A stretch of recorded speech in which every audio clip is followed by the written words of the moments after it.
The birth of Islam, from revelation to civilization. In the vast and silent deserts of 7th century Arabia, amidst endless dunes and scorching winds, there lived a man who would never have called himself a prophet, not at first. His name was Muhammad, a merchant from Mecca, known for his honesty, his calm demeanor, his contemplative nature. He often retreated to a cave on Mount Hira, seeking solitude, seeking silence. But silence did not answer. One night, it was broken by a voice that was not his own. The angel Jibril, or Gabriel, appeared to him and spoke just one command: Iqra, read.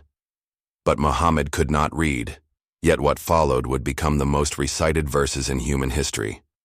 These were the first revelations of the Quran, a message not just of belief, but of justice, compassion, and submission to the one God, Allah. In a world of tribal gods and endless feuds, the idea of Tawhid, absolute monotheism, was revolutionary. There is no God, but God. And Muhammad is his messenger. This was not just theology, it was a challenge to power, to greed, to inequality. But the message was not welcomed. Persecution followed. Insults, boycotts, and threats. Until finally, in the year 622 CE, Muhammad and his followers left Mecca, a moment known as the Hijra. They traveled to a small oasis town called Yathrib, which would soon be called Medina, the city of the Prophet. There, Islam was not just a belief, it became a society, with laws, with community, with prayer and purpose. The 5 daily prayers, Salah, linked heaven to earth. Fasting in Ramadan tempered the ego. Zakat, or charity, ensured no one was forgotten. And the Ummah, the community of believers, transcended tribe and blood. Within a decade, the faith spread across Arabia, not by the sword, but by word, by trade, by example. When Muhammad returned to Mecca, he did not take revenge.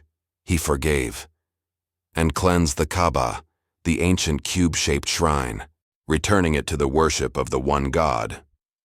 In 632 CE, the prophet passed away, but the message did not. It was carried by his companions, the Sahaba, and spread east to Persia, west to Africa, north to Byzantium. Within a century, Islam had built not just an empire, but a civilization, a golden age of scholars and scientists. From Baghdad to Cordoba, Muslims preserved and expanded knowledge. They gave the world algebra, astronomy, medicine, philosophy, not in opposition to faith, but as an expression of it. Because to know the world was, in a way, to know the Creator. And yet, Islam has never been a monolith.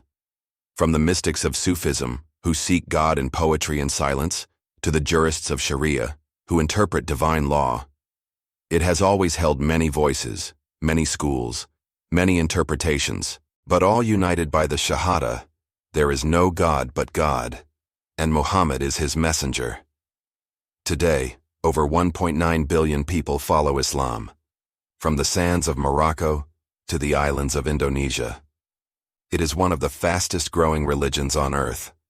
But behind the numbers, behind the politics, there is still the same quiet cave, still the same desert night, still the same question whispered through time. Will you listen?